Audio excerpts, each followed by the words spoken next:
Hey, and welcome into the Big Ten Huddle. I'm JR with a double serving of Jeff this week. Today, we're talking about three individuals who opened their mouths and had a lot to say this week and today. One of those being Scott Frost, who continues to throw shade at Nebraska. Josh Pate doesn't want Ryan Day's national championship to alleviate any pressure, and he doesn't want him to get away scotch free. And Brett Yormark wants to throw it back at the Big Ten and Tony Petiti. Please do like, subscribe, comment here on YouTube, or drop a 5-star rating or review on your podcast platform you utilize. It really does help out the show. Follow us on Twitter/X, TikTok, Instagram at the Big Ten Huddle. You can catch the Big Ten Huddle every Monday through Friday on podcast or live on YouTube at 9 p.m. on Sunday, Tuesday, and Thursday nights. Become a member, subscribe to our basketball channel as well here on YouTube, and buy some Big Ten Huddle merch using the links below.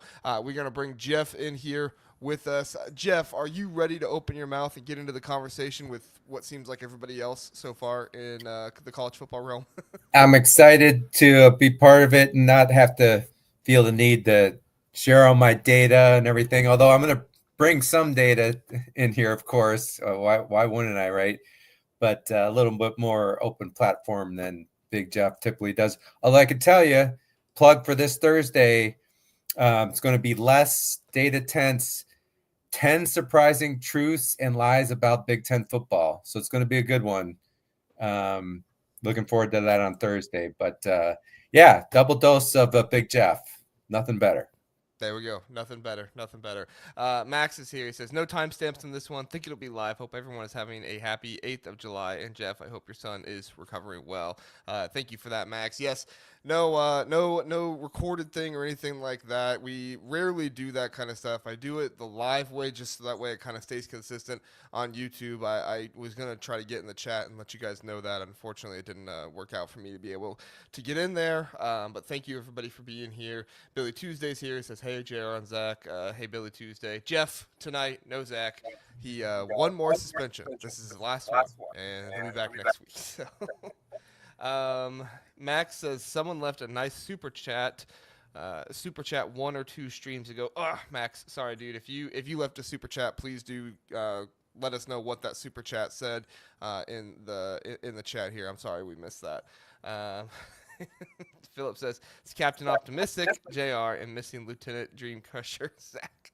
Yeah, Zach likes to crush your dreams out there every now and then. But we need a nickname for you, Jeff. What's your nickname, Mr. Data? Well, I don't I know. mean, it's Big Jeff, but I already have it, right? I mean, Yeah, that's that's just true.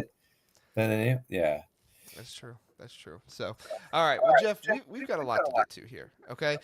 First off, we have. Oh, where'd you go? There you are.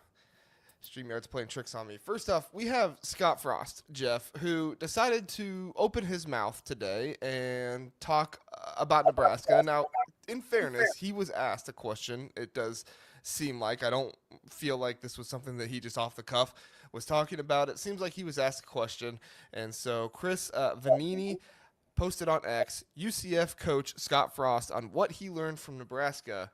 Quote, don't take the wrong job. End quote. Jeff, I feel like we've been over this with Scott Frost. He obviously did not enjoy his time in the Big Ten or at Nebraska for that matter. He had some more things to say. I'll maybe let you reference those a little bit, but what are your overall thoughts here? Scott Frost, years later, continuing to not shoulder any blame for what went on at Nebraska and continuing to kind of put the blame on the program and everybody else and try to wash his hands scotch free. So a few things here. Number one is, telling someone exactly what you think often is not the best thing. So I think he just should have white lied it and came up with a different reason why it didn't work out or why he shouldn't have lost UCF. I mean, that's his alma mater, right? So leaving that job for UCF for Nebraska made a lot of sense. He won a national title at Nebraska, and granted, it was a different time where you could run a certain type of offense that just wouldn't work today. But the other thing is, so one of the things he said further to elaborate on it was he had always said, I'm not going to leave UCF unless it's for a program where I could win a national title. Um, and so basically he's saying that was a mistake to leave because he doesn't believe Nebraska can win a national title. I actually happen to believe that as well. I'm not saying it's 100% possible, but it's just not likely at all. Like I would not bet on it at all. But you don't say that. And the other reality too is, Nebraska fans at this point, sure, they want to win a national title, but that's not their expectation. What they want to be is relevant again. They want to make the playoffs. They want to consistently be in bowl games. All that is very doable at Nebraska. And don't get me wrong, when I say it, I don't think they can win a natty. There's very few. I'm a believer. There's very few programs that can win a national championship. I know we expanded it to 12 teams in the playoffs, might go to 16. To me, that won't change at all of who's actually going to be winning the titles versus when we had 4 teams. But I still like the fact that more people have access. So, I guess what I would say, JR, my thought is just he shouldn't have said, what he really believed, which I get his reasoning behind that, because you're still a legend. Well, you were a legend at Nebraska, then you tarnished it with your bad performance as a coach. And now if you're going to, scorch earth it, you're really cementing yourself as being like people looking at you as extremely negative now forever, right? And whereas if he would just say, hey, I didn't do a good job there, I feel bad about everything. Nebraska people are very forgiving. Everyone says on the road, they're just shocked how nice Nebraska people are, even to, away fans. Nebraska fans would, quote, forgive him. They wouldn't be, they're not thrilled ever with his performance, but, he's one of their own, and he's kind of going to blow that. And that has value in my mind, at least, to always be somewhat of a Nebraska legend. So I just think it was the wrong thing to do. You should have white lied it and really not told what you really thought there.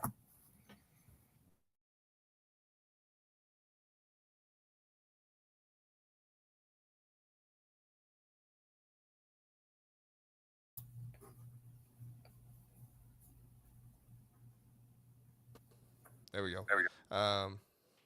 Jeff, I'm muting you when I'm talking because it's giving echo through us, so I'm not sure why it's doing that, but should you just try to mute yourself if you can when you're not talking, so that way we don't get echo.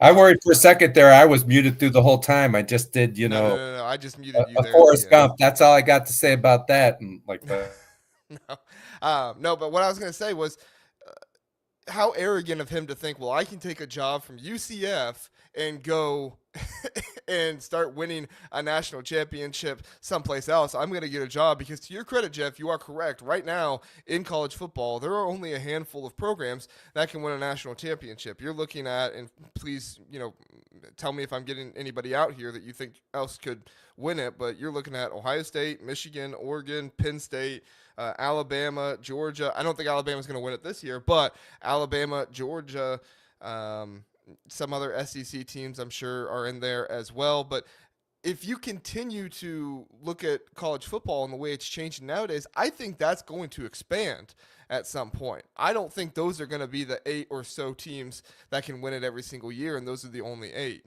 Even throw in Notre Dame and Clemson in that as well. Clemson could certainly win it all this year. Don't think it'll happen, but they certainly could win it all. So to say that you are going to go from UCF to there, when have any of these programs ever hired, Texas as well, thank you, Philip, when have any of these programs ever hired a coach from a UCF or anything to be their head coach? I'm sure there's a possibility of it happening, but you could say there's just as likely of a possibility of Nebraska getting back to being able to win a national championship as it is that Georgia is going to go hire Scott Frost from UCF. I mean, or Penn State's going to go hire. I guess Penn State did hire from Vanderbilt, but I also wouldn't put Penn State on this pedestal of a team that can win it every single year. Penn State is kind of on the same bar with Clemson right now, right? They can win it this year, but I don't think Penn State is the type of roster that can put one team together every single year and win it all. Oregon, to their credit, is kind of teetering on that line as well. I'd have to see it on the field. Teams like Ohio State, Georgia, Texas, those are the type of teams that they recruit at a certain level that I feel like with the right coaching, they are a team who could win it all almost every single year. Yeah, and I would, and don't get me wrong, I did say you have a limited number of people in the, that can win a national title. I do think it is expanded more with NIL, where a team can strategically now more likely get a 5-star who normally wouldn't get the 5-star. They would go to Georgia, Ohio State, or Alabama. So, but it's expanded who can win a title, but not by a ton, is what I would say. And I would actually add USC. I don't think we mentioned USC. I would add USC as one of the programs that definitely, in my mind, can win a national title in today's environment too. So, Well, they can get to that point, but I don't think they're going to win a national title this year or no, next not year. this Like year. you'd have to Right. build to that point. Right. That's what I mean. Yeah. Yeah. Yeah. Teams that are capable. Again, not crapping on Nebraska, but I have my doubts even in the future that they'll get to the point where, again, unless they have that senior quarterback and everything aligns and maybe they really go for it in NIL, I guess it'd be possible. But I just have a hard time believing all those recruits are going to come to Nebraska to allow them. In order to win a national title, you need to have pretty consistent top 10 recruiting. I mean that's just Yeah, and I'd say that's the case for Penn State and Clemson this year, right? Another yeah, team that I don't think is able to win a national title every year, but you get the senior quarterback, you get the ultimate duo of your running backs coming back, all this stuff, and you can find yourself possibly winning a national title. Max makes a good point here. He says Indiana hired James Madison. We'll see how they look in 3 to 4 years, and that's exactly what I'm talking about, right? Indiana is not on the same level, especially once once they hired Kirk Cinetti, not on the same level with they're not on the same level with Ohio State, Georgia, Texas, Michigan, teams like that. But they are a team that, if they continue to build, they might have a shot at it. Mute yourself there, Jeff. They might have a shot at it at some point, but it's something that they're going to have to build toward. And I think that's my point with Nebraska is they could build toward it, but they're not in the stratosphere of winning a national title right now. yeah, totally agree. So, all right. Thank you there, Max. Appreciate that. Let's go ahead and head on to the next topic here. Josh Pate, Jeff. Josh Pate had some things to say about Ryan Day in a recent episode of his college football show. I believe it's just called the Josh Pate College Football Show. Now, Josh Pate wanted to talk about the pressure that he believes remains on Ryan Day. Now, I'm not going to play the full clip for you, but essentially what he was trying to get at was that Ryan Day is not alleviated of pressure, even though he's won a national championship, because in his mind, winning rivalry games is bigger than a national championship. His order of things that Ryan Day needs to do is 1, beat Michigan, 2, win a national championship, 3, win the Big Ten. Now, I think it speaks to how big of a rivalry Ohio State and Michigan is, but I don't think this is the case for every single program. I was unclear if Josh Pate was trying to say he believes this is the case for all rivalries or just some of the rivalries that he believes are the biggest. However, it is a pretty interesting statement that Josh Pate would say Ryan Day continues to have pressure on him even after not winning the national championship. Jeff, I'm curious your thoughts on this one here. Do you think Josh Pate is right? Does he continue to have pressure on him? We could even talk about Josh Pate's college football view. Is beating your rival more important than winning a national championship? Just kind of take it and run with it. What are your thoughts? Yeah, so he is right and wrong all at the same time. So he is right about there is no question Ryan Day still faces pressure. And when we say pressure, doesn't mean he's going to get fired, but have a lot of unhappy fans. If they don't beat Michigan again, fans are going to be saying fire him, although a few might actually. But the pressure to win every year is big, and if you've lost multiple in a row, that just accelerates. And then the other problem for Ryan Day is Urban Meyer dominated Michigan, and then before that, Jim Tressel did. Of course, John Cooper went 2-10-1, so you'd have to go back to John Cooper before you had some. And Cooper was under tremendous pressure for not beating Michigan back then. That's all you people talked about, right? the last half of Cooper's career, he was a lot like James Franklin and Penn State, beating all the teams you're supposed to for the most part, and then just losing to Michigan.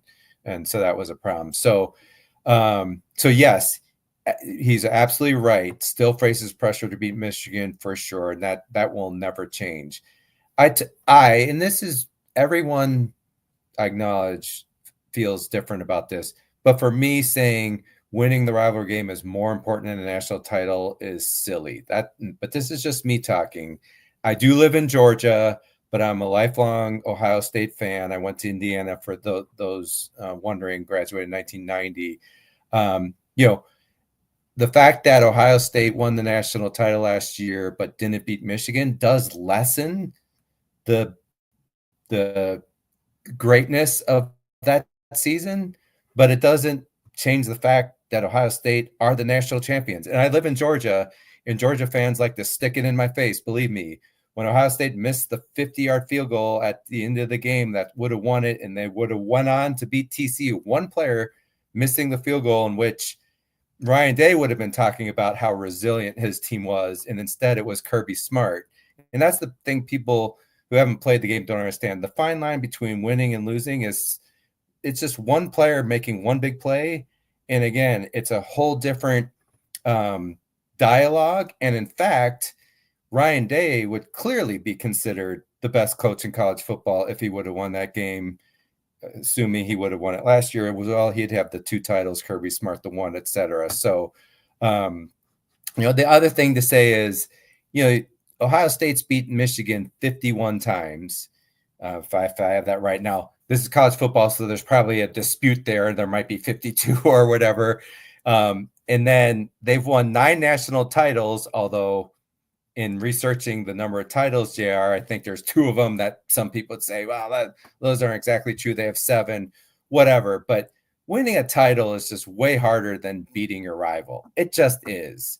And so to say that it's more important to beat your rival than win a national title, the ultimate goal of any team is to win the championship. And that is the championship of the entire sport, not just your conference's title.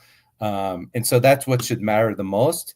But you can say that winning the title means more than winning your rivalry game. And it doesn't mean that winning your rivalry game is being de-emphasized. No, it's extremely important, believe me. And so people want to live in this black and white world where if you're saying national titles are more important, then you're saying rivalry games aren't that important. No, they're both important. It's just one's more important than the other. And I don't know how you could say a national championship is not. Because the other thing I could say too, outside of Michigan and Ohio State fans, the only reason why people are that interested in the game is it's interesting to watch rivals play each other, but it's like the impact of your team's ability to make the playoffs can depend on what happens with Michigan and Ohio State. If one of them's having a bad year, they can literally knock the other out when you had the 4-team playoff. And that did happen some. And so that's why Georgia fans care about it.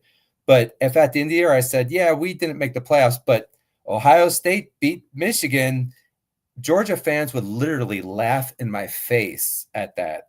And so I guess that's my thought, JR, is, you can say winning the Natty is the most important thing without implying that not winning your rivalry game is not important, is the way I feel.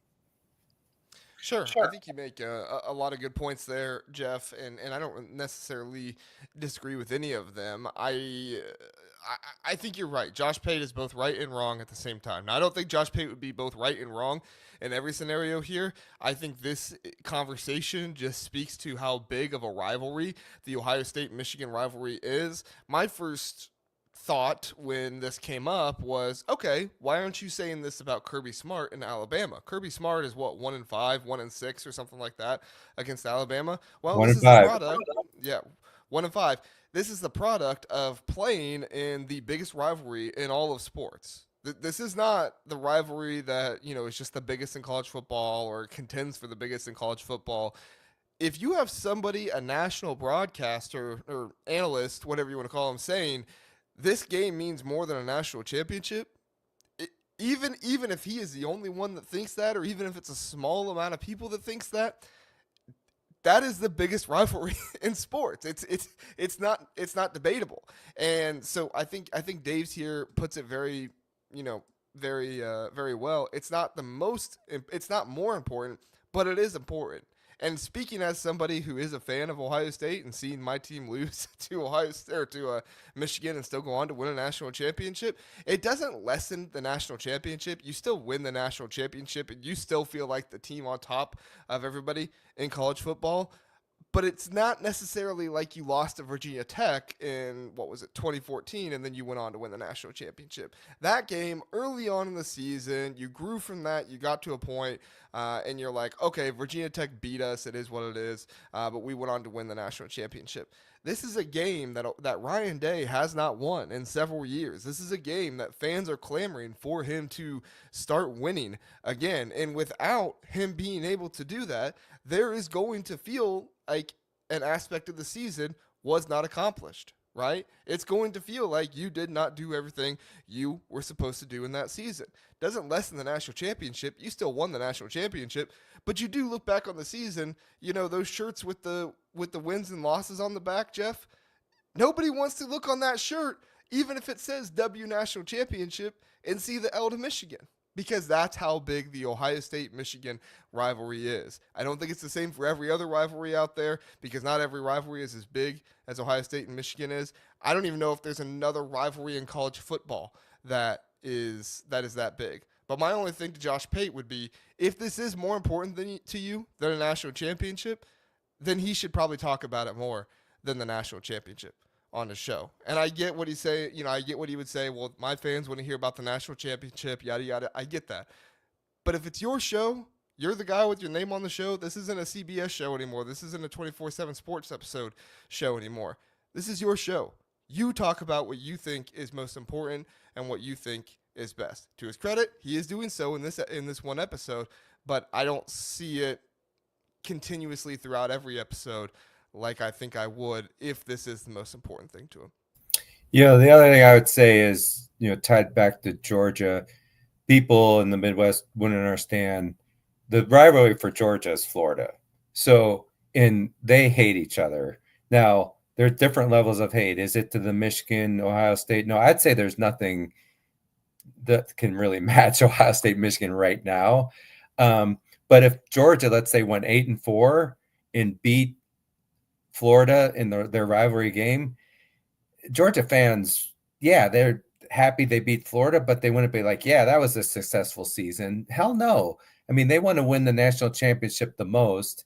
And yeah, of course they want to beat Florida. And if they win the title and lose to Florida, it doesn't feel as good, but it doesn't mean they're not national champions. So I hear what you're saying, JR. It's almost, I think if you're saying it's more important, he's saying that rivalry is like the most important rivalry maybe in sports. I mean, because I don't know, I can't give any, UCLA, USC, right? They hate each other, but USC would rather win a national championship than beat UCLA. I mean, I've had a hard time believing that USC fans would say, no, I'd rather beat UCLA than win a natty that year. I mean, that's right. And yet those guys, they hate each other. I've seen the Oregon on X, the Oregon, Washington, my God, they hate each other too. So anyway, it's just kind of crazy. For The sure. biggest issue I have is that the concept of the rivalry game means more than a national title.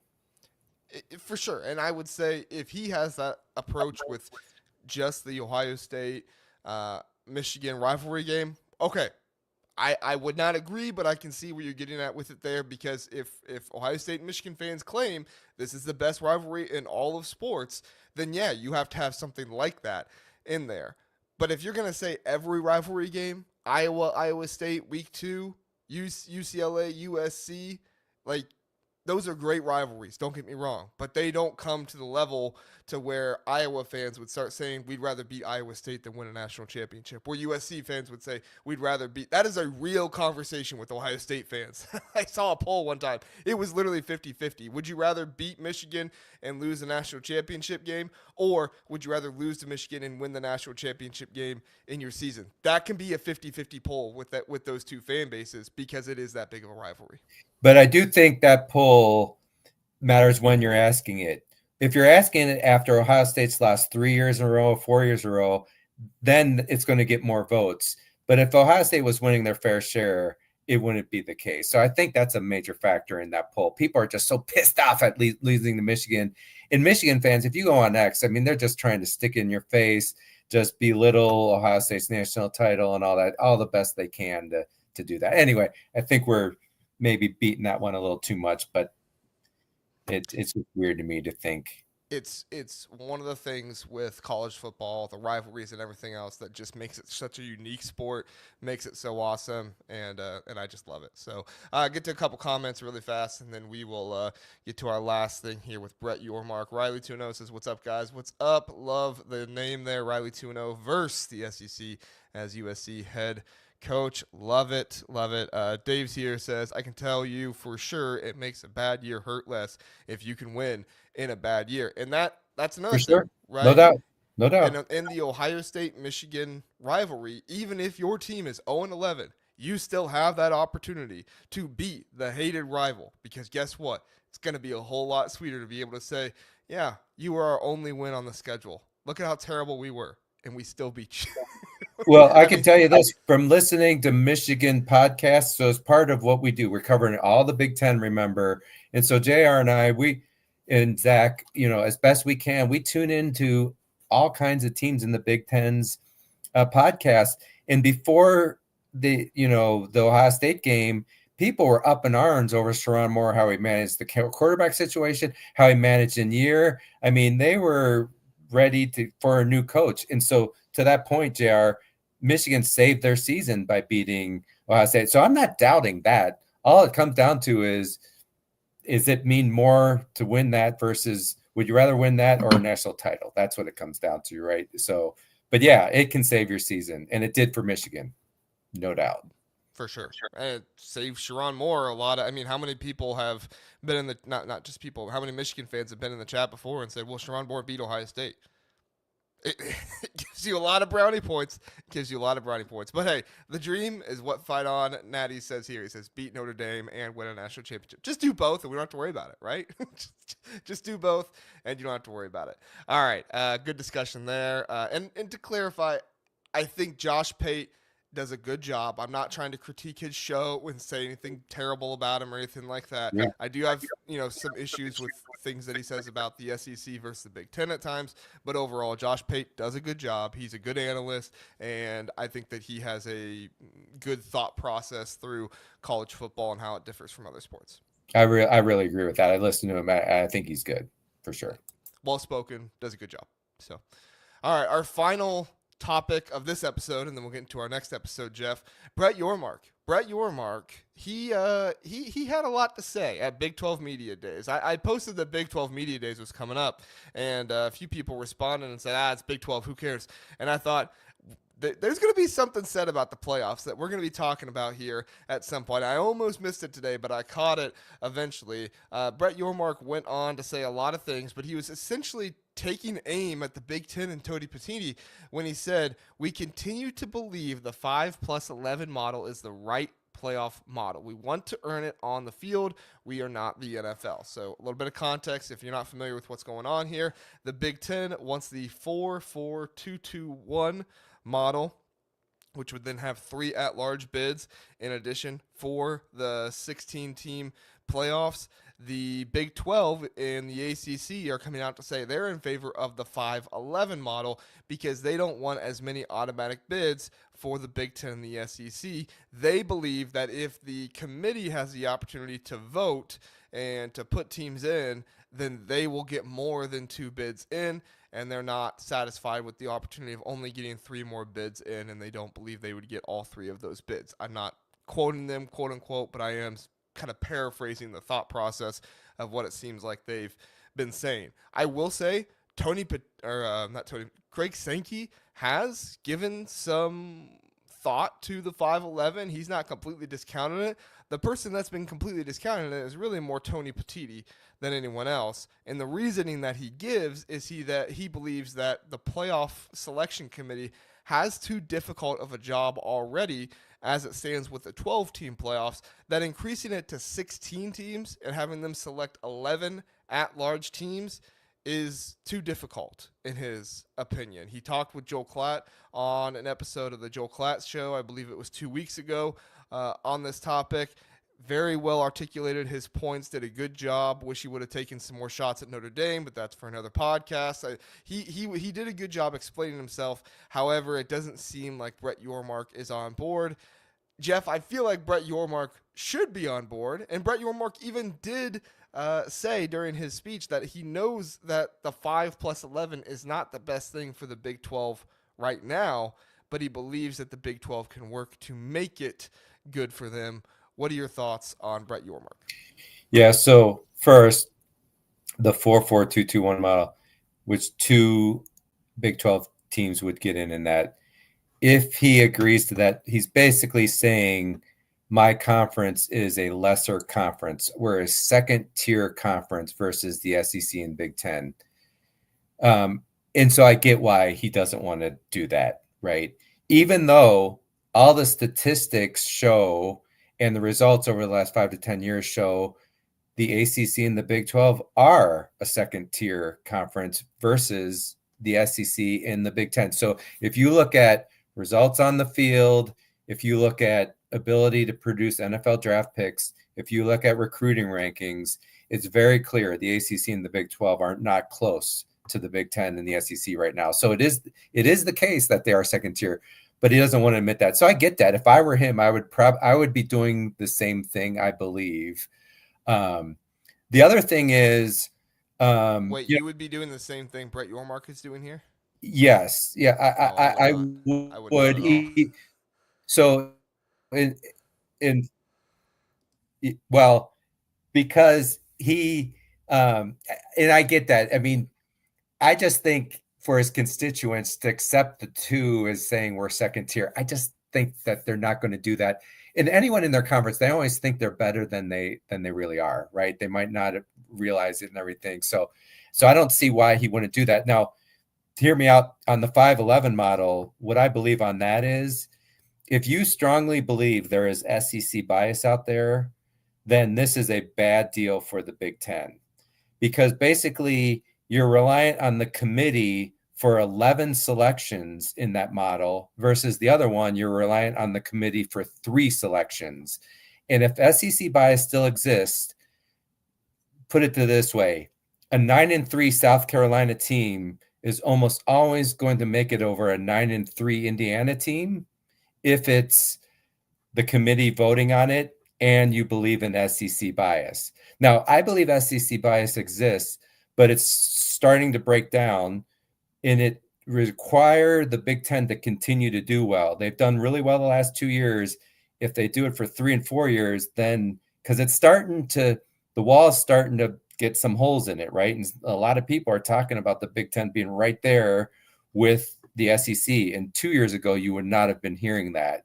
So, just Jared, from a Big Ten perspective, I think the 5-11 model is not a good deal for now. But if we continue to do well, then it could be.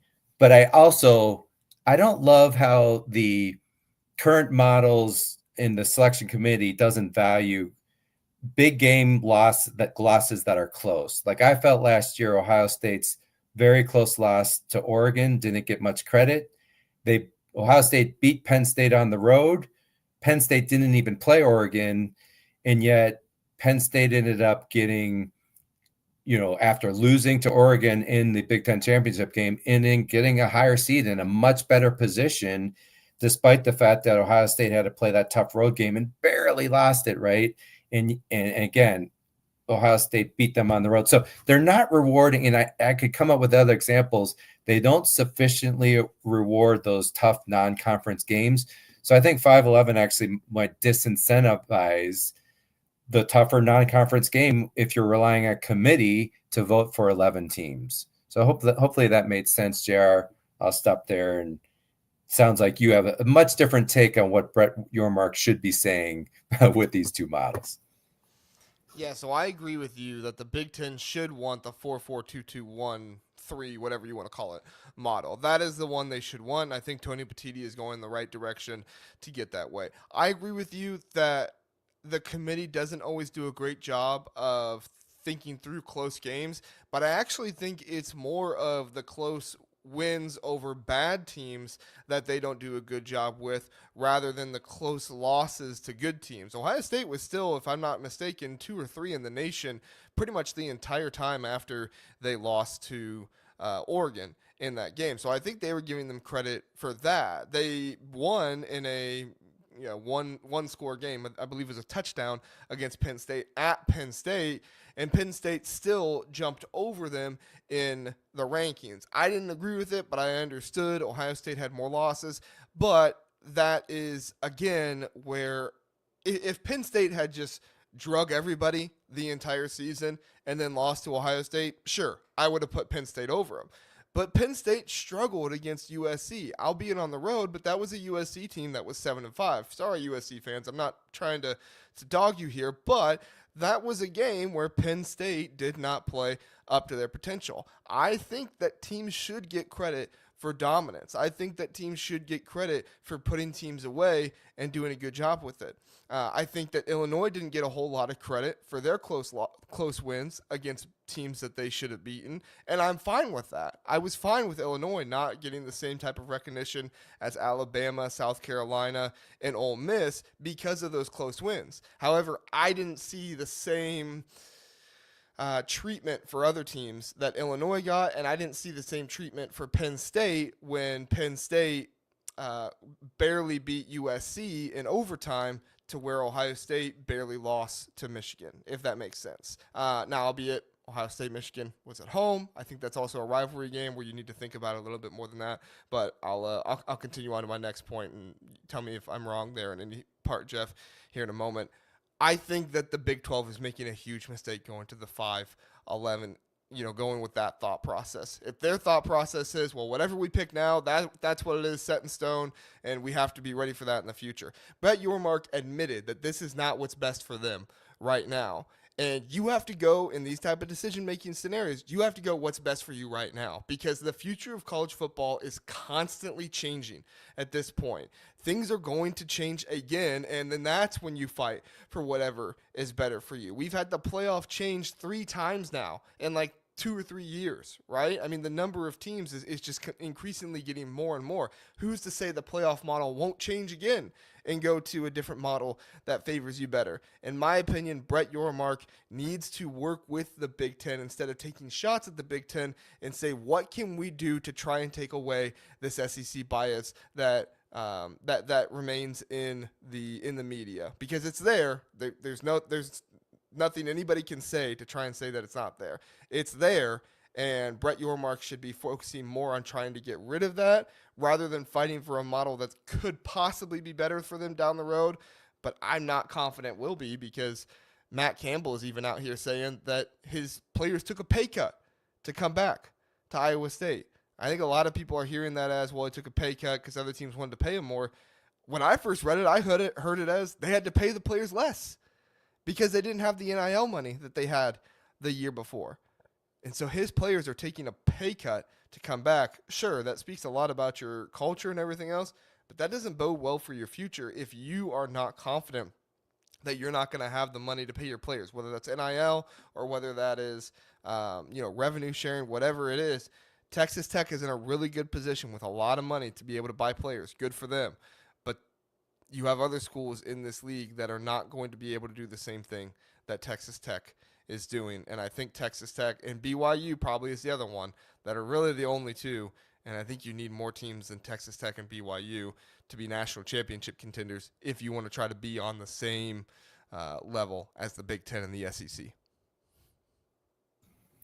Yeah, and I'm not – to be clear, I'm just more of thinking Yormark not wanting to admit we're second tier, but I agree that they should the 4-4-2-2-1 model is good for of all conferences, the Big 12, because they don't have any blue bloods. There's not a single blue blood in the conference anymore when Oklahoma and Texas left for the SEC. So the only thing I can think of is if he believes a couple teams are really going to step up, like an SMU, like because he believes they're going to have the money to do it, right? So yeah, I'm not going to say I disagree with what you just said there, JR. I was more explaining probably his thought process and wanting not to appear weak and admit that we are second tier is kind of like why. Not that I think that's the smart thing. You are who you are for now, and to count on something happening in the future is a little bit risky, probably.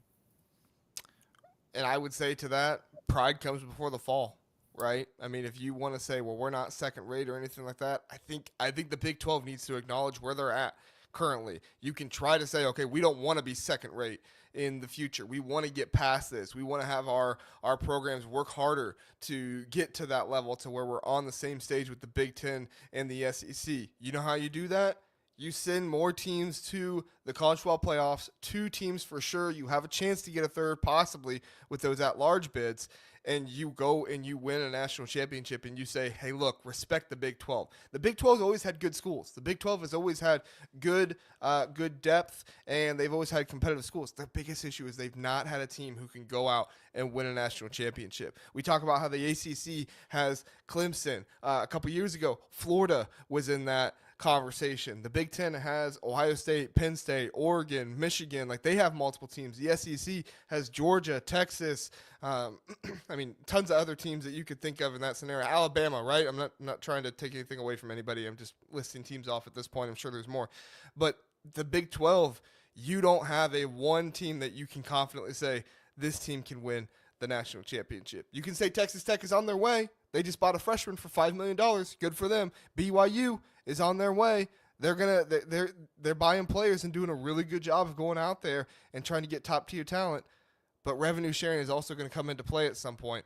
And I'm not confident that every single Big 12 program is going to be able to pay the full payout for football like every single Big 10 team is most likely going to be able to do, if not every year, but mostly every year. The SEC is going to be able to do because the SEC and the Big 10 just get that much more money from their TV contracts to their schools. The Big 12 isn't getting that. The ACC isn't getting that. And so you're naturally going to have schools that aren't going to be paying as much money in the rev share, and it's going to impact the type of talent they can get on their team. I actually agree with that, JR. I'm speechless. I don't have anything to add to that. Financially, they just don't have the money coming in like the other two conferences. So, that's a major problem there in trying to keep up at the level of an SEC or Big Ten level. ACC is a little bit different story because they have blue bloods in the conference. I don't want to go too deep on that, but Florida State, Miami, and Clemson, I'm not saying they're all blue bloods, but they have acted blue blood like in many ways the last 25 years for certain periods. And so if the ACC commissioner really believes those three are on their path to like acting like blue bloods, then I can see how they would like the 5-11 model, right? Because they believe they should have three pretty consistently every year into a 16-team field. And so the ACC is a different conversation, I believe, than the Big 12 due to those traditional powers that they have. Yes, true. And yes, Dave's here. In a perfect world, that's what we would be able to do. Treat them as equals, 12 teams, 3 from each, Power 4, all based on league standings like every other team sport. In a perfect world, yes, but unfortunately, not all conferences are created equal. This would be my ideal scenario as well, Dave. But it's not where we are currently at. There's better football and there's more money in the Big Ten and the SEC right now than the ACC in the Big 12. So if we could all get it to be the same, awesome. But that doesn't typically happen, and capitalist societies. Okay, we're talking economics. We'll get off of that. All right, Jeff, thank you for being on for this episode. I think that's all we have to say about Brett Yormark and the conversation there. Everybody, we are going to hit a break really fast. I'm going to do the intro for the next episode, and then where we're doing make or break teams or make or break position groups in the Big Ten. If you're listening on podcast, this is where the episode is going to end. If you're here with us on YouTube, please do stick around. We're going to get into our next episode right after this. Jeff, do you have any final thoughts before we get into our next episode? No, I think that was a good one. And man, it's wild how what's the over under on when the new playoff model is going to be resolved? That would be something to really bet on because I have no idea. I'm surprised there's not a betting site out there with that yet. They should have that. So, no doubt. All right. Hey, everybody, stick with us. Podcast. Thanks so much for listening. Please listen tomorrow. If you're here on YouTube, stick with us. We'll be right back after this.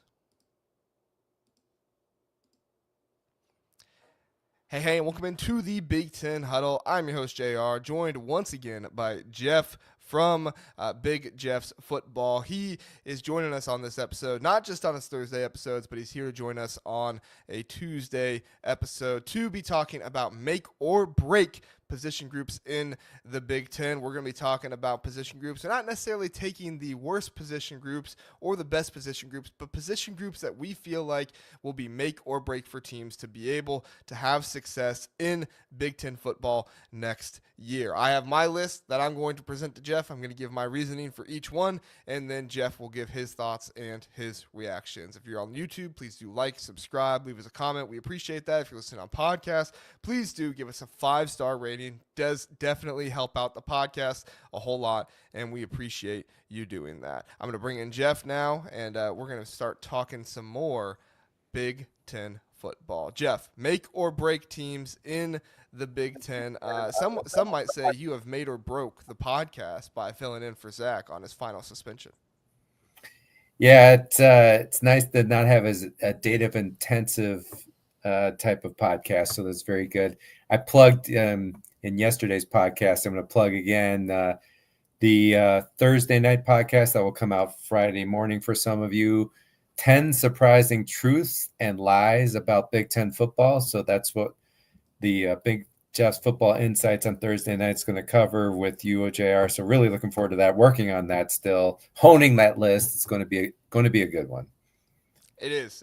I'm excited to hear your truths and your lies, and it's going to be an interesting one. There's a lot of lies told out there in college football, and we need to address those, and we also need to make sure that people know what the truth is. So treat this next Thursday night episode or Friday morning episode of the podcast as the Bible of Big Ten football for you. Okay, maybe not that much, but truths and lies. Okay, we're going to address them. All right. Philip has come up with your nickname here, Jeff. He says Sergeant Equations. What do you think about that? That's a good one. Although I'm pretty optimistic. I like to think I'm optimistic, but let's go with JR for optimistic. And then Debbie Downer, Zach, Dream Crusher, Debbie Downer, the dud. Well, I think the Sergeant Equations gives you a bit of like realism, right? Because that's something that you've talked about, is that you want to kind of be realistic about the Big Ten, the SEC. Zach and I may at times, side a bit more with the Big Ten than the SEC, and you come in and kind of give us a little bit more realism. I want to know what the data says, right? Yeah, absolutely. There we go. No agenda here, man. What does the data say? Yeah, exactly. Blue Wolverine is here as well, using those member emojis, Signetti, Franklin, Bielema, Heartline.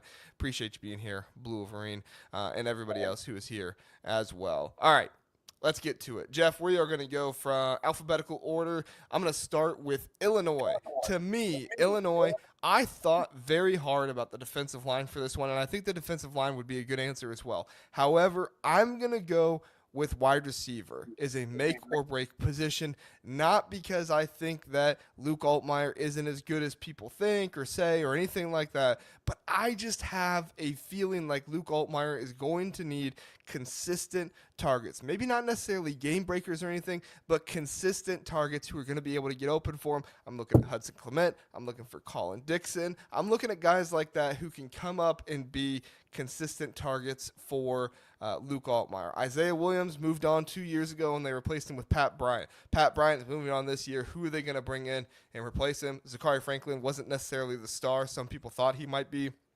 after his year at Ole Miss, but he still came in and was a very productive receiver and helped out this Illinois team last year to get to their double-digit win record. I think Illinois is going to need good wide receiver play if they hope to get through their playoff hopes this season.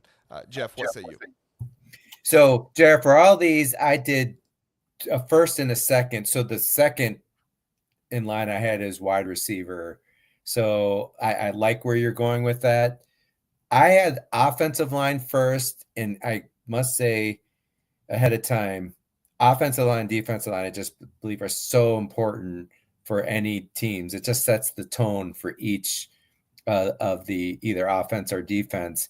You know, the Illinois statistics offensively, the reason why I'd say offensive line, and I know they have a lot returning and a lot of people laud them, but why was their running offense 79th in the nation last year, for example? Why was their total offense 92nd in the nation? They had less yards per game on offense on average than they had on defense. Like I say, how in the hell did this team go 10-3? Was that right? 10-3? To me, they're more like an 8-5 or 7-4 team. So I just think, to do what they want to do, they need to run the ball better. That will make Altmaier more effective. But I'm not going to fault your wide receiver there as well, because you gave some really good reasons for that. I had it second, so I'm good. I'm good with that. Yeah, and truthfully, some of this is I could do almost offensive line and defensive line for almost every single team. So if I had the opportunity to go elsewhere, I kind of did that just so that way down the list it wasn't just. I mean, pretty much if you wanted to for every single team, you could either do quarterback, offensive line, defensive line. You could do that. So I'm going to try to use some different ones if I can. But Philip is exactly right. He says Illinois has talent at wide receiver, but which one steps up? And that's my biggest thing, right? He had Pat Bryant last year. Luke Altmaier did. Third-round draft pick, somebody that was exceptional for Illinois last year. Do they get that type of player, that type of talent? They're going to have good players, but do they get the star wide receiver that Luke Altmaier can consistently go to because he's consistently getting open and making plays for him? I think that's important. All right, Jeff, let's get to Indiana. I'm echoing you here again, Jeff, so if you can, go ahead and mute yourself. The defensive line is who I have for Indiana. They have some good players up front. Obviously, Mikael Kamara is a star player. I rated him as the best linebacker / edge rusher, whatever you want to call him, in the Big Ten. And I think that he is that. If he's not that, he's top 3 at the very least. But depth is really an unknown at this point. I think the loss of C.J. West was bigger than maybe some people are giving it credit for. Mikael Kamara is going to be a very good pass rusher for them. He's going to do an excellent job. But does this Indiana team have the depth to be able to contend with a tougher schedule? Not a tougher out-of-conference schedule. It continues to be an easier out-of-conference schedule for Indiana, but they go Illinois, at Iowa, Oregon, Penn State this season. Last year, your 2 big games were Ohio State and Michigan, and then you got Nebraska at home. We saw what they did to Nebraska. I don't think you're going to do the same thing to Illinois or Iowa, with it being at Iowa this season. I think you're going to have a similar test against Penn State and Oregon as you did against Ohio State last year. I don't see either Penn State or Oregon having a quarterback deficiency issue that you can take advantage of like you did against Michigan. This is a team in Indiana that's going to need, very good defensive line play. They have it with a few guys. They had it with C.J. West last year. Who's going to come in and be that dude in the middle of that defensive line that really hogs the place up and doesn't let teams run the ball? I'm interested what's going to happen. I'm confident that it will happen, but I'm interested to see how it happens. JR, I think you nailed it. I have D-line as number 1. Being a lifelong Indiana fan, D-line has been one of the weak areas for Indiana. The big reason why up until last year we never beat Michigan, we never beat Ohio State, because we just get whipped up front. Literally what the front end. The only reason we played Penn State better is, with the exception of the last few years, Penn State traditionally has not had as good of an offensive line as they've needed, but they've really changed that the last 2 years. I was going to say, so I agree on D-line. My second one for them was going to be wide receiver, only because of the depth. I know they had that transfer from Michigan, and he got hurt, and they filled him in with another transfer from Cal. But Brady, I believe was his name. Brady. yeah, Josh really Brady. concerned with the depth. If they get, Surratt gets hurt or something, that could be really bad for them. But D-line, I'm aligned with. Very good. Very good. And Philip makes a good point here too. Rourke's value on last year's Indiana team did go a bit undervalued, especially with him playing injured and what he was still able to do. I'm confident that Fernando Mendoza is going to be a good quarterback. I do appreciate that they fixed the offensive line a bit better. I don't think it's necessarily like best in the nation Joe Moore award level or anything like that, but I think it will be better, and I think Fernando Mendoza will be able to scramble a bit more. But he is a younger player with less experience than Rourke, and so there could be a bit more of a curve there. That was actually my second one was quarterback. If I was picking a certain position, slot receiver was going to be one that I thought of as well, as I'm you thought of there, Jeff. going to say real quick, good thing for Indiana. Bob Bostad, formerly from Wisconsin, really done a great job in his few years at Indiana. So that's something that I'm confident in that offensive line, and that bodes well for the quarterback. Obviously, you need that protection. For sure. Bob Bostad, fantastic offensive line coach. It's really an underrated addition that this Indiana team has that not everybody gives them credit for. Okay, Iowa. Iowa. Jeff, who's the player that Iowa fans talk about every single time they talk about next season? That's right. It's Mark Gronowski, quarterback. So typically when you get these make or break teams, people would just kind of go with whatever the weakness is on the team and say they need to play above what their weakness is. That's not the case for Iowa here. I'm going with quarterback for Iowa because I was listening to an Iowa preview the other day. It was actually Jeffrey the Greek over there at Eyes on Big. Love their show. They do a great job. Friends with Jeffrey the Greek over there. And he said that to him, and I might not be getting the wording completely right, so you'll have to go listen to it for yourself. But he said that to him, Mark Gronowski was kind of Tim Tebow light. Now, I would hope that Mark Gronowski is a better thrower of the football than Tim Tebow was, but I kind of see where he's getting at there. He has that. I don't think he's saying that he is Tim Tebow, but he has kind of that innate ability to be that gamer that's going to drag his team along and get the win. I think Mark Gronowski is going to have to be that for this Iowa team this season. As many issues as Iowa had on defense last year with tackling against Michigan State and UCLA, we also talk about it that there were also issues at quarterback. Caden McNamara was not very good last year. Brendan Sullivan came in and he was a bit immature in his play, turned the ball over too much. And then Stratton came in, basically a walk-on quarterback for them, and he just was not the playmaker that you needed him to be. In Iowa, when they have good quarterback play, they are a much better team. And I think if Mark Gronowski he doesn't have to be Heisman level caliber or anything like that. I've seen some people say, well, he's got to be a Heisman finalist if they want to win 10 games. I don't think he has to be that, but I think he needs to be the type of gamer that can drag his team along and be that leader of the team who every single game is making plays. And also, too, he can't get injured. He's going to run a lot. He can't get injured because I don't trust this quarterback room enough behind him. Hank Brown, good player, but he doesn't have the experience to be the playmaker that you need him to be in order for this Iowa team to have a successful season. Totally agree. I have quarterback number one for Iowa. It's been that way for many years. Let me throw a few Big Jeff stats at you. There's 134 teams in Division One. Here's the last 3 years of Iowa's pass rank in the nation: 123, 127, and 129. It's getting worse. That's fifth to last, and it just has to improve. If you're one dimensional, it means that your ceiling is limited, and so this must be addressed. They don't have to be, top 40 in the passing. They just need to be, if they were 80th, something like that. That would be great, a huge advance, and that would increase their ability to win big games, come from behind. So quarterback clearly number one for Iowa. For sure, for sure. And just to let people know, I did converse with Who's Your Huddle over there with that one. They had some really good insight there. And Sunny Verma from Locked On Illini did converse with me a little on the Illinois one. I'm going to make sure I give those guys some credit there. Okay. Maryland, Jeff, Maryland. We're going to go defensive line here. I talked a little bit with Larry France from over at 24/7 inside Maryland Sports about this one. And I think the D line is going to be imperative for Maryland this year. I kind of wanted to go offensive line first or maybe quarterback, but I actually feel like Maryland has the opportunity to have a pretty good defense if all their players hit. It's just that defensive line that needs to stay together and stay healthy this season in order to make that happen. They have a true freshman named Sidney Stewart, who he could be a very good player for them on the defensive line this year. High-rated recruit for Maryland in their football class. He was a high 4-star, but an edge from Baltimore, and he's going to be good for them, and I think he's going to be important.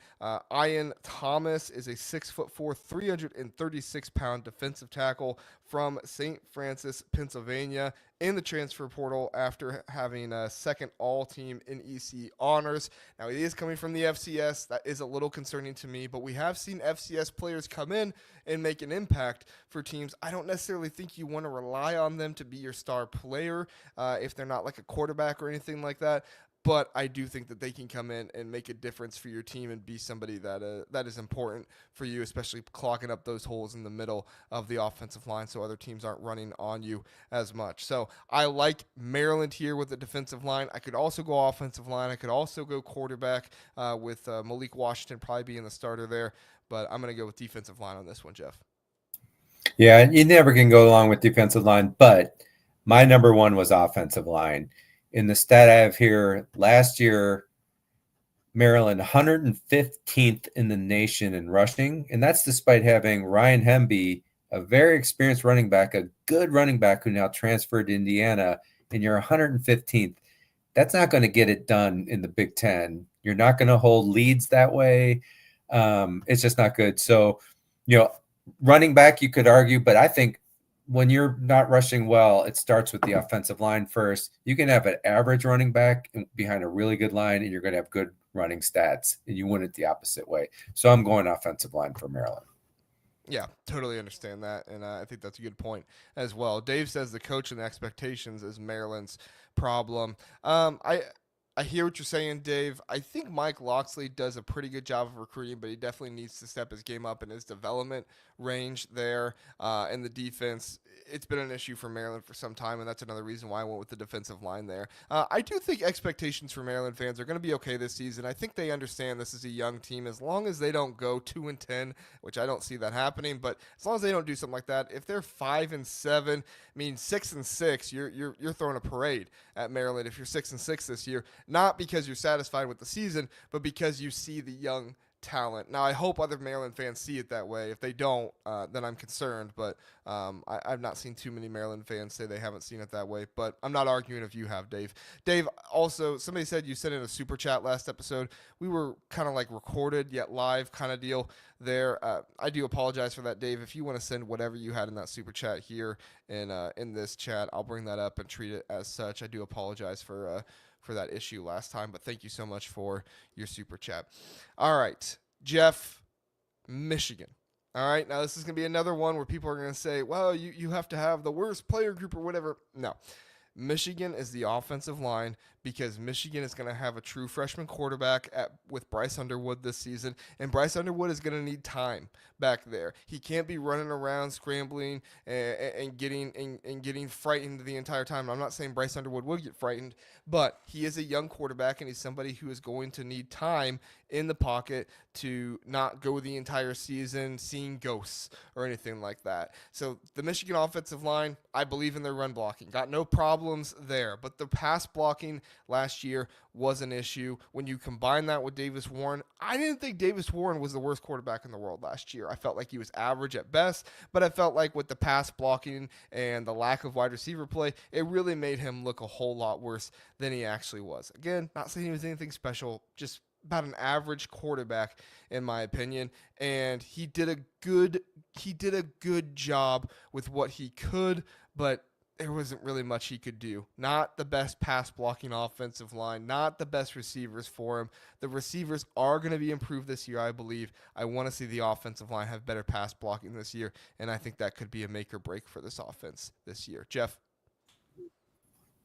Yeah, so I actually had I only didn't put offensive line because I had so many other teams with offensive line. So I agree with that. I put in my comments, offensive line is and winning the line of scrimmage is really the basis of Michigan's game plans. And I know that, but that's their culture. I should even say more. It's more than everyone wants to win the lines, but that's their culture is physically winning up front. That's where it all starts on. It's not leveraging the skill positions, everything. So I had that. And then secondarily was the wide receiver position, just given, a quarterback with a wide receiver you can trust 50-50 balls that can really, those are completed. It just raises the confidence of the quarterback and then they can thrive a little better. But offensive line, I think is a great one for them. Yeah, thank you, thank you. I totally get that as well because there are so many offensive lines. But I wanted to reference that from Michigan this year because I do think it's an important make or break for them. All right, Dave says he totally forgot what he wrote. Okay, well if you do remember it, Dave, just let me know in a future episode. Just put like super chat : and go, and I'll remember. We'll treat it as such. All right, Michigan State, Jeff. Michigan State. I went with running back. And this was one of the more difficult ones, not because there's not anybody to choose from, but unfortunately for Michigan State, I think there was a lot I could have chosen from here. I went with Michigan State because Aiden Childs and Nick Marsh are going to need another playmaker on this offense. I believe there is opportunity in the wide receiver room with Christian McCray, Omari Kelly. I think guys like that are going to have an opportunity to do well, but I'm not as sold on Elijah Toliver and what he's going to do. He's coming from Sacramento State. He's, I believe, a fifth year player, redshirt senior. So I like that he's coming in older. He's a veteran. It's not like he just had a freshman year at Sacramento State and he's coming in, but they have hardly any depth behind him too, Jeff. I mean, you have Brandon Tullis, you have Mekhi Frazier. You really don't have anybody behind him with all that much experience. And when you're relying on one running back, and that one running back played his career in the FCS, I, I don't love it. I don't think it's a great situation in the backfield there. And I think Aiden Childs, if he's going to release some of that pressure to not try and make the big plays and turn the ball over, he's going to need a running game to help with that. And unfortunately, with an offensive line that looks to need to be improved, I think you want a better running back there as well. So I had a similar line of thought, but I chose the offensive line instead, but for the same reason. Last year, Michigan State 110th in the nation in rushing offense. For Michigan State, I mean, they have a history of running the ball well. So that's really bad. And then also offensive line, because that means you're protecting your young quarterback that's still building confidence and allowing him to have more time to throw the ball. So for those two reasons, just offensive line, I think, but it coincides with your thought process, right? When you said running back, you need to see a stronger run game for sure. Yeah, and I think that they did address the offensive line in some ways. I like that they brought in Connor Moore. He's an FCS guy as well, and they're not completely relying on him though. He is an option, but the complete reliance it seems like on Elijah Toliver does give me some more question there. Argros says came here late. What did Frost say? Also, he was a terrible coach that refused to get away from a terrible QB. He doesn't have a right to talk. Yeah, it was in earlier in the episode. It's the first thing we talked about. So when we're done, you can just rewind and go back. But basically, he just said Nebraska was the wrong school for him. So nothing super new, just more Scott Frost wanted to put blame on somebody else and not himself. So, but Nebraska fans know that all too well. All right, Jeff, Minnesota. I'm going to go with quarterback here. And I'm not saying quarterback because I don't think Drake Lindsey is going to be good or that I'm concerned about Drake Lindsey, but Drake Lindsey is a redshirt freshman starter. Jeff, the last time they started a young quarterback that lacked an experience, he had some experience, but he never really started the season with that experience, was when Athan Kaliakmanis. Athan Kaliakmanis was another big quarterback with a pretty big arm. I don't think Drake Lindsey is going to be Ethan Kaliakmanis. Okay, Minnesota fans, don't come at me saying, "Oh, he's not Ethan Kaliakmanis." He's not Ethan Kaliakmanis. Okay, I'm just saying that even if this team does have a very good run game, which I believe they will with their offensive line, Darius Taylor, AJ Turner, I believe they will, they still need somebody who can run play action and who is going to be a good decision maker back there. I believe in Drake Lindsey with his size and his arm. He played very well in high school, had very good stats there. So obviously he's got talent. It's more about the decision making, right? Does he have the guys on the field that he can go to? Is he going to be good enough in the play action game in addition to everything else? I think Drake Lindsey is going to be a make or break piece for this Minnesota team if they want to get over that win total of 6.5 and win 7-8 games next season. So JR actually had quarterback second for Minnesota, second most important. He's replacing Max Brosmer. Pretty cool. Max Brosmer is a graduate from my son's high school, and I You saw Max substitute teach Brosmer there. at the grocery store. Yep, saw him at the grocery store with a really good-looking lady. Not surprisingly, I think he's got it going on pretty well. Yeah, I mean, so that's a big one. And what's interesting about Minnesota, and this is a shocker to me, I wrote about it all last year, just amazed with it. Their run offense was not good. They were, despite having Darius Taylor really good running, they were 109th in the nation, 109th in rushing. I mean, and this is Minnesota. But thankfully, they had Brosmer. They were 76th in passing offense after the two prior years being 115th and 123rd. So my fear is without him, that in this first year started, they returned back to being ranked about 120, like Iowa like, and then you become one-dimensional with Taylor. So yeah, quarterback and then having that good offensive line to kind of help out that running game, I think is a big deal. I know, they have new line guys. They had a bad transfer to Ohio State. They're relying on transfers in that offensive line. So that's who I had as number one, actually, JR. But quarterbacks is going to be vital, especially given how Brosmer did so well last year for them. For sure, for sure. And I think that there are multiple positions here you could argue because Sky U Pod gave us some of this information, and cornerback was another one that they mentioned, and that's another position that we've mentioned for Minnesota that is kind of maybe not make or break, but an important one for next year. I think I went with quarterback just because the value of that position is so much better than cornerback, and I think some of the teams that you're going to be facing at Minnesota, it's going to be more imperative for you have a good decision maker, a good play action game, rather than having excellent coverage on the outside. Obviously, you want that, but I don't think it's as imperative as having a good quarterback. And then Dave says defensive line as well. I'm confident in the defensive line, but if you wanted to say the defensive line needs to be elite this season, Anthony Smith, those guys, the returning starters, I could definitely get down with that as well. So there's a number of different directions you could go here with Minnesota. So Sky U Pod, there's our guys. It says tough to argue with QB. I would say the O-line can play pretty good. I think our running backs are good enough to have decent offense if Lindsey struggles. Yeah, for sure. And that's the thing. I don't think they're going to bottom out. That's why I believe for Minnesota, I only had a floor of 5-7. So it's not like they're going to bottom out and only win 3 games or anything like that with that kind of run game. I believe they'll at least get to a bowl game. It's just like catastrophic that they go 5-7. I don't think they will though. But yeah, with that running back tandem duo, Darius Taylor, AJ Turner, that really raises your floor, so it's not a completely terrible situation. All right, we're going to talk running backs with another team, Jeff, Nebraska.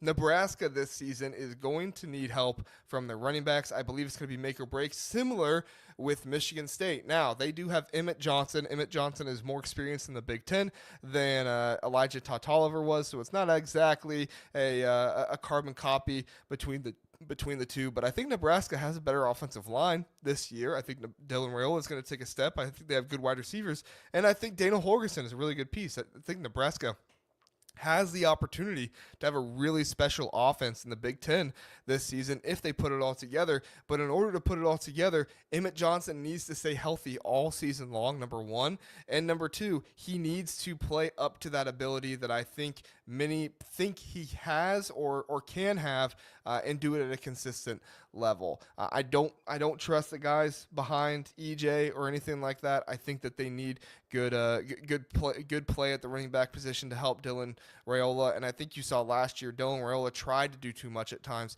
and that's when he got himself in trouble. It's been a bit of an issue when the Nebraska's not had a running game with turning the ball over and stuff, and I don't want to see that issue for them this year. You could also say defensive line. That's another one we've talked about, but I think to try and go a different direction and not give you guys the same answer every time, I'll go with Nebraska with running back.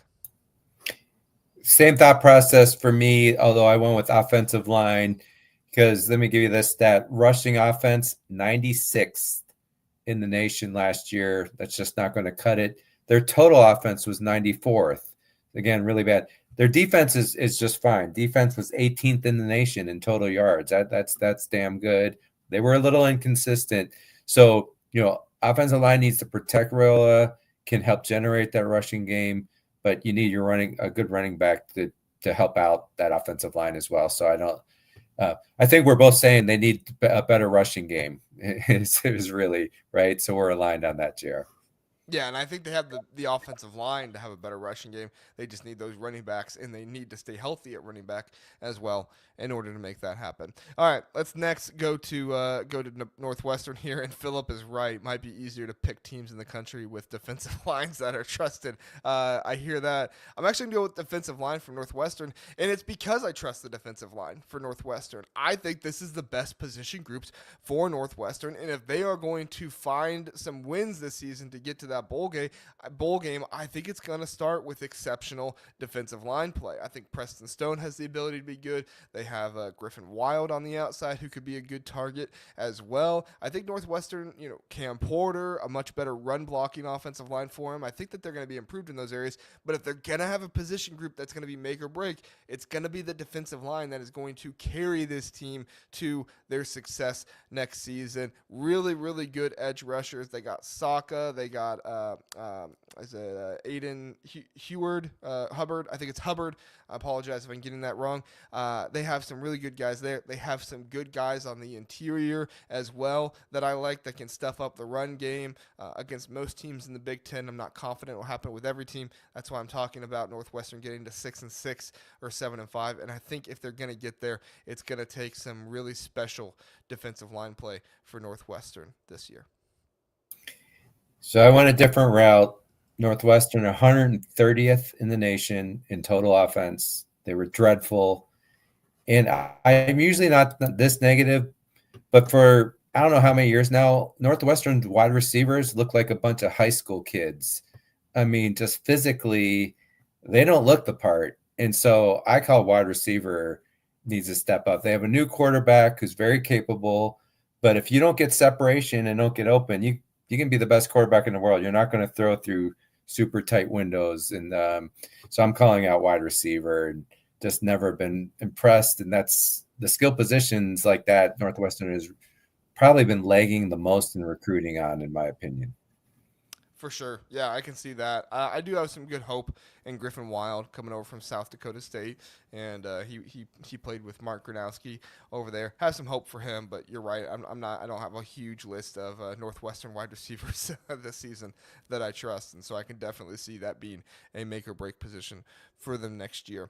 Jeff, defensive line for Ohio State, not for the same reasons that I gave Northwestern, for different reasons, because I'm confident in Ohio State's starters. I think that Edric Houston and Katie McDonald in the middle are going to be very good. I like Bo Atkinson, Kenyatta Jackson, Caden Curry is going to be a nice rotational guy there as well that I think is going to help.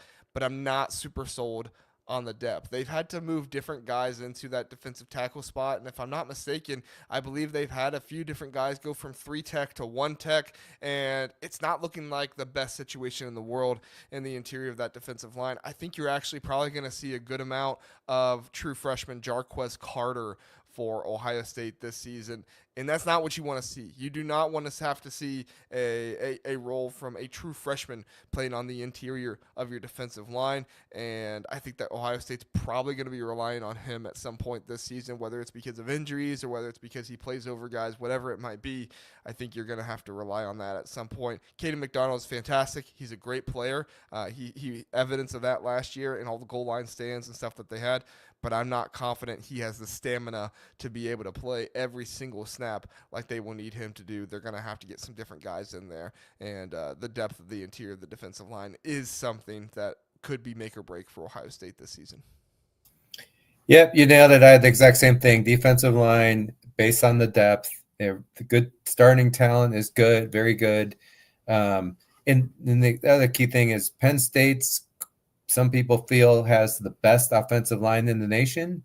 And so if Ohio State's D-line is kind of not up to par, that means Penn State can spring the upset. And I do think Ohio State will be a slight favorite in that game. And then against Michigan, always, win up front. That will be important to go in Ann Arbor, that D-line to be good and have some depth there. So totally agree on that one. For sure, for sure. Getting on to Oregon as our next one. I actually think Oregon might have the best offensive line in the nation, but maybe that's a topic for another day. Actually, we did our offensive line preview, and I had Oregon ranked number 1 and Penn State was second. So if you want to hear that conversation, Zach and I believe it. No, me and Mike had it. You can go back and listen to that episode. But I'm going to go with cornerback here for Oregon. There is some question if Theron Johnson from Northwestern is going to come in and be a starter for Oregon this season, and I don't think that's what Oregon necessarily wanted. I think Oregon wanted Theron Johnson to come in and be the starter, and to their credit, some other guys have come into spring practice and stuff and looked pretty good, but it's just a young secondary. Dylan Thieneman is a nice piece at the safety. I say nice piece. He's a former All-American, somebody that could be an All-American at the end of the year, so he's a star player. But the cornerbacks this year do give me some pause. I am curious how that whole situation is going to play out. I believe in Dan Lanning and the guys to get their guys right, so I'm not banking on anything to go haywire or bad for him, but it is a position group that I think could be make or break just because I don't know exactly what to expect from cornerbacks so far. If cornerbacks is fantastic, I feel really good about Oregon, but if they're struggling a little bit, I do think it's an area of the team where they might be exposed against some teams on their schedule. So I did have secondary second on my list here, so I like what you're thinking there. I just had first as quarterback just because people forget both Bo Nix and Dylan Gabriel, the two previous quarterbacks, had a huge amount of experience coming into Oregon. In fact, those were two of the most experienced quarterbacks in the history of college football, actually, right? And Dante Moore, very talented and everything. He did get some play at UCLA 2 years ago, but relative to those other two, way less experience. So I just think, for Oregon to continue to look like they are, they need him to be very good, not excellent, but very good, because remember, Oregon has national title hopes. That's what's expected each year. And so that's why I say quarterback needing to be very good for them to win the national title. Good stuff there. Good stuff. And I that was another one I was thinking of as well, so I agree with that. Penn State, Drew Aller, quarterback. Now, Argraw comes in here. He says Aller has shown that he's good. The issue is there wasn't a single receiver to throw to. Penn State has had good receivers like Dotson or Hamler. Past few seasons, not so much. So this is a very interesting conversation to me. I don't think the wide receivers were as bad as some people made it out to be with Penn State. We got some footage from the Penn State guy who showed that in a few different areas, that the wide receivers, I'm not saying they were spectacular. I'm not even saying they were average. Okay. I'm not trying to say that they were, fantastic or anything like that. But I am saying I do think that when you look at Drew Aller's game, he does struggle with inconsistencies, being able to, not being able to, because he's shown he has a very good arm, but the consistency of being able to throw the ball down the field. The play I have in my mind here, and Philip gets it exactly right, it's the decision making, especially in clutch moments. The play I have in my mind here, I think the playoff game was more on James Franklin than it was Drew Aller. I do think throwing across the body there, that was a bad decision, but still something that I think was probably more on James Franklin than Drew Aller.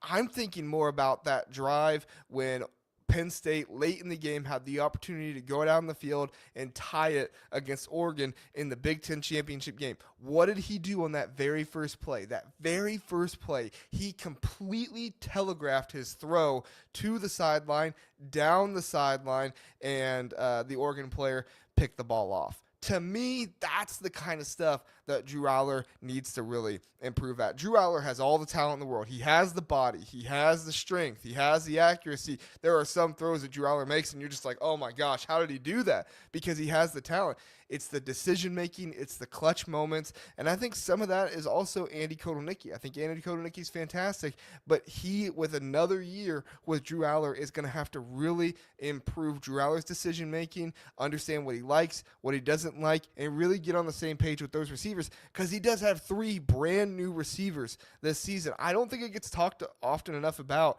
how much continuity there is with guys coming in and playing with guys multiple years in a row, and how beneficial that is for him. Coming in with 3 brand new receivers, I think it's going to take time for Drew Aller. I believe in the talent. I just think I have to see it with the decision making, and especially in those clutch moments. Jeff, what say you? Yeah, so I had wide receiver first, quarterback second, but you can make an argument to flip flop those.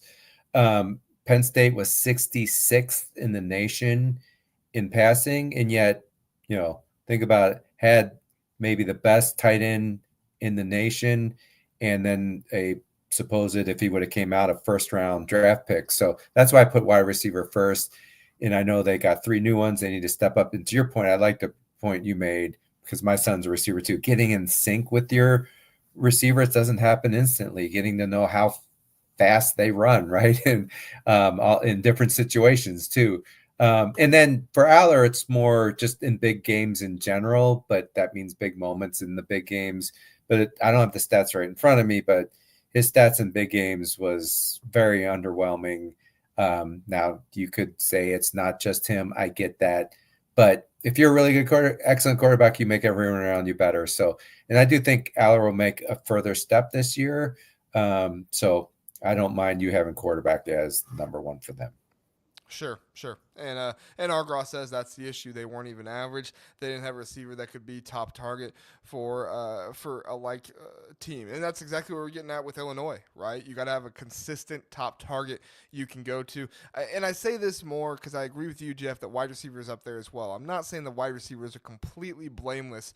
I'm just saying that there were times last year when it wasn't on only the wide receivers. Were there times when it was on the wide receivers? Heck yeah, there was. But it wasn't always only on the wide receivers.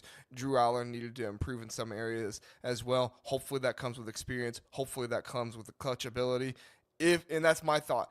If Drew Aller can get clutch ability and decision making right, this team can win the national championship. This is a fantastic team. They just have to have it from the quarterback position, and that's what it is, right? Make or break. And I think Drew Aller is make or break for Penn State this season. The Penn State guy says Devontae Ross is now injured, but will be back ready for the start of the season. And as we mentioned, being out with preseason camp hurts them too, getting on the same page. Good points there, Penn State guy. Didn't realize he was injured. We appreciate you bringing that to the table here and adding to the conversation. All right, Jeff, we spent a lot of time on the other teams. We're going to kind of raffle through these next ones a little bit faster. Not because we don't care, but just because we are getting close on time here a little bit. Purdue, quarterback. I don't think it's all that difficult to get at here. They need good quarterback play. You saw what happened when Ryan Brown was able to make plays not only with his arm but with his legs. Hudson Card did some nice things last year, but he didn't really have the playmaker ability with his legs. Malachi Singleton and Ryan Brown both have that ability, whoever it's going to be, and I think they're going to need to be able to use their legs this season, not just in the scramble drill, but in the read option, different things like that, to also help out the offensive line. What do you think, Jeff? So I don't mean to be negative here, but I just put everything. And to be fair, they just had a ton of transfers, turnover, their best players leaving. So it's not really a dig. It just they're going to be pretty weak everywhere. And enough said. Yeah. You could also make a case, make or break position is God for them as well. Does God bless them with, a little and bit they still have a tough help? schedule. I feel. Oh my gosh. Almost feel bad for them, other than I went to Indiana, so I can't feel that bad. And say you can't feel bad. So sorry, Purdue fans. All right, moving on. Rutgers. This is an interesting one. I went with edge rushers for Rutgers, specifically the edge rushers. Eric O'Neill, Bradley Weaver. Got this information from Mike Broadbent over there from the Night Report. Mike does a great job. Good friends with him, Alec, the different guys, Richie over there.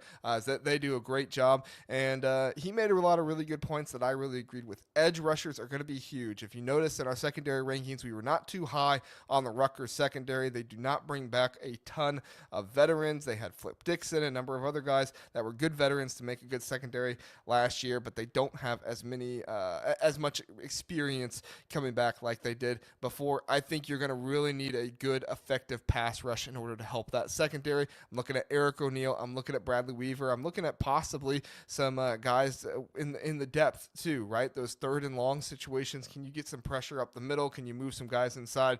Do some interesting things there. I'm going to want to see it from Rutgers this season. This secondary does have some holes. They do have some issues, but you can mask those issues by getting consistent pressure on the quarterback. And if the edge rushers can do that, it's going to be a make or break thing for Rutgers next season. So JR, I'm aligned, but I had defensive backs. But if you're getting pressure, you're helping your defensive backs. Rutgers 95th in total defense. That's terrible. Another stat, 98th in third down efficiency. So that speaks to pass rush and defensive backs. So yeah, aligned. I just went with secondary. For sure, for sure. And Mike shared a stat with me. He said no Rutgers player has had 5 or more sacks since 2016. Got to change that. Got to change that. Need to make that happen this season. All right, UCLA wide receivers. I'm going to go with here. Unfortunately the App State transfer who is escaping my Robinson, Caden Robinson, I believe was his name. He is not going to be playing for UCLA this season. A lot of talk about Nico and him coming in. In fact, he was 4th team in Phil Steele's preseason all Big Ten teams. I think that's great news for UCLA, but it's not great news if he doesn't have anybody to throw to. And there's not really anybody I feel super confident on in this UCLA wide receiver room. I think Kwai Glazy, I think is his name, or Glazer, one of those two. I'll look it up while Jeff is talking to make sure I get it right. But I think that's probably the only real experienced option they have, and they're going to need some more guys than just one guy to come in who had a good young season last year, but it wasn't anything super huge. So that's going to be my one there, wide receiver, Jeff. So in this one, I like your thinking. I had wide receiver second. I went with offensive line. The total offense 118th in the nation. And then rushing, they went from 16th the year before in the nation in rushing to 131st. Think about that, 16th.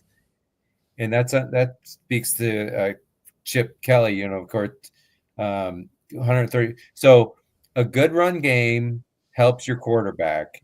And so that's where I'm thinking there. And then a good offensive line also generates the run game and helps protect the quarterback. So I'm going O-line, protect the number one best player clearly on UCLA, which is Nico. For sure. Quasi Gilmer, I apologize. Quasi Gilmer, the wide receiver for UCLA. They got some other guys there too, but he's probably the one they'll be leaning on the most. All right. UCLA, this is good news if you're a UCLA fan. Quarterbacks, right? Quarterback, this is the one for UCLA. You look at Jada Mayava last year. Jada Mayava did a pretty good job when he came in relief of Miller Moss, but unfortunately for him, he just didn't have the experience in the Big Ten. He turned the ball over a lot. I think back to that Notre Dame game when he was able to move the team down the field and get them in a position to possibly score and beat Notre Dame. But what did he do at least twice? He turned the ball over. Jada Mayava has to get better this season at not turning the ball over. They've got some good running backs. Wayman Jordan, other guys that I believe he's a New Mexico transfer. That is Saunders, one of the Eli Saunders, I believe is his name. He's coming in as well. You've got some good running backs there at USC. You have the opportunity of possibly improving your offensive line from last year, but it is going to be difficult with losing guys like Pregnon and others like that to the transfer portal. However, I think with good running back play, good wide receivers on the outside, this quarterback has everything he needs to succeed. He just needs to not turn the ball over, especially in clutch situations, similar to Drew Aller, Jaden Mayava. Play well, don't turn the ball over. I agree. It's very important. I just think for USC, it's all about their lines, defensive line and offensive line. That's what's been holding them back the most. And it's not just not say you don't have good points there on the quarterback. I'm going to go with D line as first, though. Total defense 2 years ago was 116th in the nation. Under D'Anton, it's 77th. So that's a big leap. But really, to have a hope of making the playoffs, they need top 50 at least. I think they're going to make another leap this year. And it always starts with that defensive line. So that's who I'm going with for USC. Fair point. Fair point for sure. All right. Arcross says SC could be coach. Lincoln has regressed. It is interesting, Lincoln, and what he's done, because just 2 years ago he was getting all that credit for taking a team that had a losing record. I believe they were 5-7 when he took over, and then he won, what was it, 11 games with them. Then he goes 7-5 this year, all those one-score games. And yeah, Lincoln Riley, he's going to need to prove himself this season. But I think if Jaden Mayava and, like you said, the defensive line and stuff like that, if they play well, could be important for him this season. Washington offensive line, I'm going to go with for them. I had a temptation to go with quarterback, but I'm not going to go with Damon Williams at quarterback. I'm going to go with offensive line because I think similar to Michigan, Damon Williams is going to need time back there. He's a young quarterback with a lot of ability who can do a lot of things well. They bring in Carver Willis from the transfer portal, top 100 transfer portal guy, could be a huge piece for this offensive line if they're able to protect Damon Williams and give him time and block for Jonah Coleman. This could be a very dangerous offense next season. I don't think Jed Fish would go into this season, though, completely ignoring the offensive line. I think Jed Fish knows what he's doing. He's an experienced head coach. He's going to know how to get this offensive line together, and I think that Washington will be a playoff contender next season, looking at possibly 8-4, maybe even 9-3 if they can get a few upset wins on that schedule as well. And you could see Washington at the very least contending for the playoffs if they get this offensive line right. Jeff, your thoughts? Yeah, I equate Washington some with USC. It's all about the lines. That's the things that's been holding them back. So I had number one offensive line. Last year, 100th in total rushing in the nation, despite having Coleman, a very good running back. I mean, he looks excellent, but they really didn't run the ball that well, frankly. So that needs to improve. And then with Damon Williams' running ability, you can bet that's going to improve. But they need that line to be good for him to throw the ball and build that confidence that they need. So offensive line for Washington. For sure. And I got that some of that information from our friends over at the Sound the Sirens podcast. Good Washington podcast over there to listen to. All right, last one here, defensive line for Wisconsin. I'm just going to go ahead and read what our guy Rajiv put. He's over there from the Bucky Report. They do their episode live on Sunday nights, about the time after our episodes on Sunday nights. So it's an excellent opportunity to go over there and listen when you get done here. He said D-line is where we need the actual disruption and run-stopping ability. Unlike last year's madness, incoming transfers Charles Perkins in the middle and Mason Rieger on the end. I agree with this, and I think it's a very good point by Rajiv. I think in addition to the run stopping and the chaos that can happen there in the middle, I think you also need some good pass rush. If they could get some pass rush up the middle at Wisconsin there, it could be a very important piece for them as well. But this is kind of an underrated part, right? Everybody wants to look at, oh, they tried to evolve the offense, they tried to do this, and those are good points as well. However, this is really an area where Wisconsin needs to compete with not just the lower, I'm not going to name any teams, but lower teams in the conference. They need to be able to compete with the big boys. They need to be able to compete with the second tier teams, Illinois, Indiana, Iowa, those teams that are right there kind of knocking on the door of first tier and can do some special things if they get some good defensive line play. Totally aligned. I had defensive line. Let me read stat to you. Total defense for Wisconsin 2 years ago, the year before Luke Fickell came aboard, 8th in the nation in total defense. Fickell's first year, regressed to 38th, and last year 41st in the nation in total defense. And then run defense, they were 91st in the nation last year. They were horrible in run defense. So Wisconsin's supposed to be tough up front and everything. Defensive line needs to be much better for them to have any hope with that brutal schedule that they have.